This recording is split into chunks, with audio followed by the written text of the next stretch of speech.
Duck ನಿಮ್ಗೆ ಬಂದಿರುವಂತಹದ್ದು 2 of sorts ಬಂದಿದೆ. ಕೆಲವೊಂದು ಇಂಡಿಸಿಷನ್ ಅಲ್ಲಿ ಇರುವಂತಹದ್ದು, ಯಾವುದೇ ರೀತಿಯ ಡಿಸಿಷನ್ ಅನ್ನ ಮಾಡಕ್ ಆಗ್ದಿರಾ ಅಥವಾ ಕೆಲವೊಂದು ಡಿಸಿಷನ್ ನ ಮಾಡ್ದಿರಾ ನೀವು ಸುಮ್ಮನೆ ಇರುವಂತಹದ್ದು ರೆಪ್ರೆಸೆಂಟ್ ಆಗ್ತಾ ಇದೆ ಬಾಟಮ್ ಆಫ್ ದ ಡಕ್ ಅಲ್ಲಿ. ನಿಮ್ಮ ಲವ್ ಲೈಫ್ ನ ವಿಚಾರದಲ್ಲಿ ರೀಸೆಂಟ್ ಪಾಸ್ಟ್ ನಲ್ಲಿ ಕೆಲವೊಂದು ರೀತಿಯ ಎಂಡಿಂಗ್ ಗಳಾಗಿರುವಂತಹದ್ದು, ಲವ್ ಲೈಫ್ ನ ವಿಚಾರದಲ್ಲಿ ಕೆಲವೊಂದು ರೀತಿಯ ಡಿಸ್ಟರ್ಬೆನ್ಸ್ ಗಳಾಗಿರುವಂತಹದ್ದು, ಅವ್ಯವಸ್ಥೆಗಳಾಗಿರುವಂತಹದ್ದು, ಸಮಾಧಾನ ಇಲ್ಲದೆ ಇರುವಂತಹದ್ದು ರೆಪ್ರೆಸೆಂಟ್ ಆಗ್ತಾ ಇದೆ. ಯಾಕೆ ಅಂದ್ರೆ ಲವ್ ಲೈಫ್ ನ ವಿಚಾರದಲ್ಲಿ ಯಾವುದೇ ರೀತಿಯ ಪಾಸಿಟಿವ್ ಬದಲಾವಣೆಗಳಾಗುತ್ತಾ ಅನ್ನುವಂತಹದ್ದು ನೀವು ಪಾಸ್ಟ್ ನಲ್ಲಿ ನೀವು ನಿಮ್ಮ ಲವ್ ಲೈಫ್ ನಲ್ಲಿ ನೀವು ಆಲೋಚನೆಯನ್ನ ಮಾಡಿದ್ದೀರಿ, ಕೆಲವೊಂದು ಬದಲಾವಣೆಗಳಾಗುವಂತ ಸಾಧ್ಯತೆಗಳಿದೆಯಾ ಅಂತ. ಆದ್ರೆ ಎಂಡಿಂಗ್ ಗಳಾಗಿರುವಂತಹದ್ದು ಯಾವುದೇ ರೀತಿಯ ಸರಿ ಹೋಗಿಲ್ದೇ ಇರುವಂತಹದ್ದು ರೆಪ್ರೆಸೆಂಟ್ ಆಗ್ತಾ ಇದೆ. ತುಂಬಾ ಆಲೋಚನೆಯನ್ನ ಮಾಡಿರುವಂತಹದ್ದು ನಿಮ್ಮ ಲವ್ ಲೈಫಿನ ವಿಚಾರವಾಗಿ ನಿದ್ರಾಹೀನತೆಗಳಾಗಿದೆ. ಕೆಲವೊಂದು ರೀತಿಯ ಸ್ಟ್ರೆಸ್ಸಿಗೆ ಒಳಗಾಗಿರುವಂತಹದ್ದು ನಿಮ್ಮ ರೀಸೆಂಟ್ ಪಾಸ್ಟಿನಲ್ಲಿ ನಡೆದಿರುವಂತಹದ್ದು. ಲವ್ ಲೈಫಿನ ವಿಚಾರವಾಗಿ ಯಾವುದೇ ರೀತಿಯ ಅಂತ ಸಮಾಧಾನದ ಏನು ನಿಮ್ಗೆ ನಡೆದಿಲ್ಲ. ಆ ಕಾರಣಕ್ಕೆ ನಿಮಗೆ ಕೆಲವೊಂದು ವಿಚಾರಗಳನ್ನ ಡಿಸಿಷನ್ ತಗೊಳ್ಳುವಂತಹದ್ದು, ಡಿಸೈಡ್ ಅನ್ನ ಮಾಡುವಂತಹದ್ದು ನಿಮ್ಗೆ ಕಷ್ಟ ಆಗ್ತಾ ಇರೋದು. ನೀವು ಪ್ರೆಸೆಂಟ್ ಸಿಚುಯೇಷನ್ ಅಲ್ಲಿ ಬರುವಂತಹ ಆಫರ್ಗಳನ್ನ ನೀವು ಏನ್ ಮಾಡ್ತಾ ಇದ್ದೀರಾ ಅಂದ್ರೆ ರಿಜೆಕ್ಟ್ ಮಾಡ್ತಾ ಇದ್ದೀರಾ ಅಥವಾ ಮಿಸ್ ಮಾಡ್ಕೋತಾ ಇದ್ದೀರಾ. ಕೆಲವೊಂದು ಆಪರ್ಚುನಿಟೀಸ್ ಗಳು ಬಂದ್ರೂ ಕೂಡ ಅದರ ಬಗ್ಗೆ ನೀವು ಕರೆಕ್ಟ್ ಆಗಿ ಗಮನವನ್ನ ಕೊಡ್ತಾ ಇಲ್ಲ. ಯಾಕೆ ಕೊಡ್ತಾ ಇಲ್ಲ? ನಿಮ್ಗೆ ಗೊತ್ತಾಗ್ತಿಲ್ಲ ಏನ್ ಮಾಡ್ಬೇಕು. ಅದಕ್ಕೋಸ್ಕರ ನೀವು ಏನ್ ಮಾಡ್ತಿದ್ದೀರಾ, ಎಂಡಿಂಗ್ ಆದಂತಹ ಆಫರ್ಗಳಿರ್ಬೋದು ಅಥವಾ ಬೇರೆ ಯಾವುದೇ ಆಫರ್ಗಳಿರ್ಬೋದು ಬಂದ್ರೆ ಅದನ್ನ ನೀವು ಗಮನನೇ ಕೊಡದೇ ಇರುವಂತಹದ್ದು. ಯಾವುದೋ ಕೆಲವು ವಿಚಾರ ನಿಮ್ಮ ಲವ್ ಲೈಫಿನ ವಿಚಾರವಾಗಿ ಕೆಲವೊಂದು ರೀತಿಯ ಮತ್ತಷ್ಟು ಮುಟ್ಟೋದು ಅಂದ್ರೆ ರಿವ್ಯಾಲ್ಯೂಯೇಷನ್ ಅನ್ನ ಮಾಡ್ತಾ ಇರುವಂತಹದ್ದು ಪ್ರೆಸೆಂಟ್ ಆಗ್ತಾ ಇದೆ.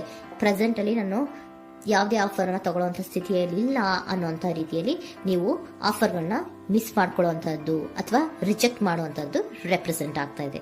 ನೆಕ್ಸ್ಟ್ ಕಾರ್ಡ್ ಬಂದಿರುವಂತಹದ್ದೇನು, ಪ್ರೆಸೆಂಟ್ ನಲ್ಲಿ ಪೇಜ್ ಆಫ್ ಸೋರ್ಟ್ಸ್ ಬಂದಿದೆ. ಯಾವುದೋ ಒಂದು ನಿಮ್ಮ ಲವ್ ಲೈಫಿನ ವಿಚಾರವಾಗಿ ಬಹಳಷ್ಟು ಕ್ಯೂರಿಯಾಸಿಟಿಯಿಂದ ಏನೋ ವಿಚಾರವನ್ನ ತಿಳ್ಕೊತಾ ಇದ್ದೀರಾ, ಬಹಳಷ್ಟು ಕ್ಯೂರಿಯಾಸಿಟಿಯಿಂದ ತಿಳ್ಕೊತಾ ಇದ್ದೀರಾ ಏನಾಗ್ತಾ ಇದೆ, ಹೇಗಾಗ್ತಾ ಇದೆ ಅಂತ. ತುಂಬಾನೇ ನೀವು ಕೆಲವೊಬ್ರು ಲವ್ ಲೈಫಿನ ವಿಚಾರದಲ್ಲಿ ತುಂಬಾನೇ ಮಾತು ಕೂಡ ಆಡ್ತಾ ಇರುವಂತಹದ್ದು ರೆಪ್ರೆಸೆಂಟ್ ಆಗ್ತಾ ಇದೆ.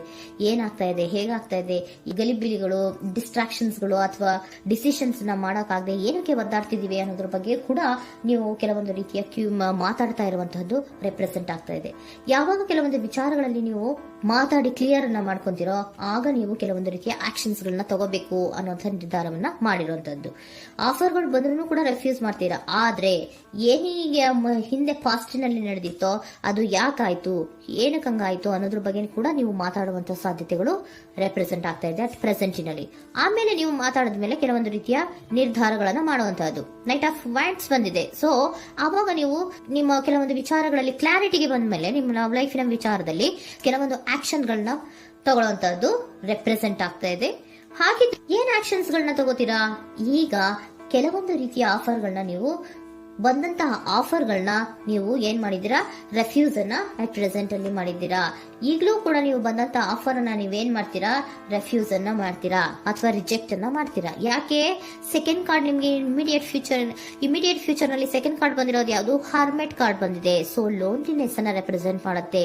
ಯಾಕೆ ಲೋನ್ಲಿನೆಸ್ ಅನ್ನ ರೆಪ್ರೆಸೆಂಟ್ ಮಾಡುತ್ತೆ? ಬೇಡಪ್ಪ, ಈ ಜಗ್ಲಿಂಗ್ಗಳೇ ಬೇಡ. ತುಂಬಾ ಜಗ್ಲಿಂಗ್ ಇದೆ ನಿಮ್ಮ ಲವ್ ಲೈಫಿನ ವಿಚಾರದಲ್ಲಿ. ಕೆಲವೊಬ್ಬರಿಗೆ ತುಂಬಾ ಜಗ್ಲಿಂಗ್ ಇದೆ. ಯಾವಾಗ್ಲೂ ಬ್ಯಾಲೆನ್ಸ್ ಅನ್ನ ಮಾಡ್ತಾ ಇರ್ಬೇಕು. ಈ ಕಡೆಗೆ ಹೇಳಿದ್ರೆ ಆ ಕಡೆಗೆ ಹೋಗುತ್ತೆ, ಆ ಕಡೆಗೆ ಹೇಳಿದ್ರೆ ಈ ಕಡೆಗೆ ಬರುತ್ತೆ. ಯಾವ ಕಡೆ ಅಂತ ಮಾಡೋದು ಅನ್ನುವಂತಹ ಆಲೋಚನೆಯನ್ನ ಮಾಡ್ತಾ ಇರುವಂತದ್ದು. ಸದ್ಯಕ್ಕೆ ಯಾವುದೇ ಆಫರ್ ಬೇಡ, ಸ್ವಲ್ಪ ಒಂಟಿಯಾಗಿರೋಣ ಅಂತ ನೀವು ಆಲೋಚನೆಯನ್ನ ಮಾಡ್ತಾ ಇರುವಂತದ್ದು ರೆಪ್ರೆಸೆಂಟ್ ಆಗ್ತಾ ಇದೆ.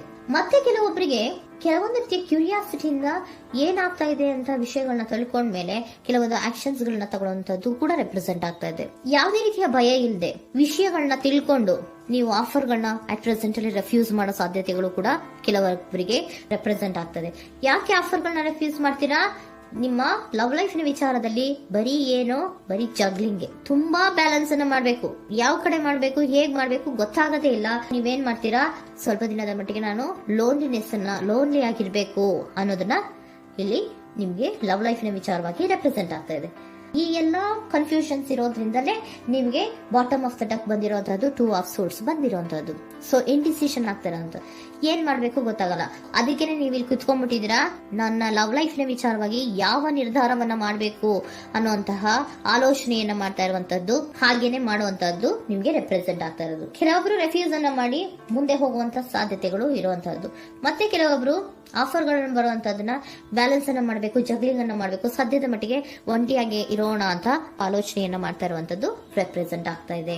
ನಿಮಗೆ ಏಂಜಲ್ ಗೈಡೆನ್ಸ್ ಏನ್ ಕೊಡ್ತಾ ಇದ್ದಾರೆ? Don't stop. ಇಲ್ಲಿ ಡೋಂಟ್ ಸ್ಟಾಪ್ ನ ಅರ್ಥ ಏನಪ್ಪಾ ಅಂದ್ರೆ, ಯಾವ ಕೆಲವು ವಿಚಾರಗಳ ಬಗ್ಗೆ ಕ್ಲಾರಿಟಿ ಬೇಕು ನಿಮ್ಗೆ, ಯಾವ ವಿಚಾರಗಳಲ್ಲಿ ನೀವು ಕನ್ಫ್ಯೂಷನ್ಸ್ ಅಲ್ಲಿ ಒದ್ದಾಡ್ತಾ ಇದ್ದೀರಾ, ಏನ್ ಕ್ಲಾರಿಟಿ ಬೇಕೋ ಅದನ್ನ ಧೈರ್ಯವಾಗಿ ಮುಂದೆ ಬಂದು ಅದನ್ನ ಕ್ಲಾರಿಟಿಯನ್ನ ತಗೊಂಡು ಮುಂದೆ ಹೋಗು, ಅಲ್ಲೇ ನಿಂತ್ಕೋಬೇಡ ಅನ್ನುವಂಥದ್ದನ್ನ ನಿಮ್ಗೆ ಹೇಳ್ತಾ ಇದ್ದಾರೆ. ಯಾವ ವಿಚಾರವನ್ನ ನೀವು ಲವ್ ಲೈಫ್ ನ ವಿಚಾರದಲ್ಲಿ ಏನ್ ಈ ಜಗ್ಲಿಂಗ್ಗಳು ಅಥವಾ ಈ ಬ್ಯಾಲೆನ್ಸ್ ಗಳನ್ನ ಮಾಡ್ಕೊಂಡು ಅಥವಾ ಎಳ್ದಾಟಗಳನ್ನ ಮಾಡ್ಕೊಂಡಿದ್ದೀರೋ ಅಲ್ಲಿಗೆ ಕ್ಲಾರಿಟಿನ ತಗೊಳ್ಳಿ, ಧೈರ್ಯವಾಗಿ ಕ್ಲಾರಿಟಿನ ತಗೊಂಡು ನೀವು ಮುಂದೆ ಆಕ್ಷನ್ಸ್ ಅನ್ನು ತಗೊಳ್ಳುವಂತದ್ದು ರೆಪ್ರೆಸೆಂಟ್ ಆಗ್ತಾ ಇದೆ.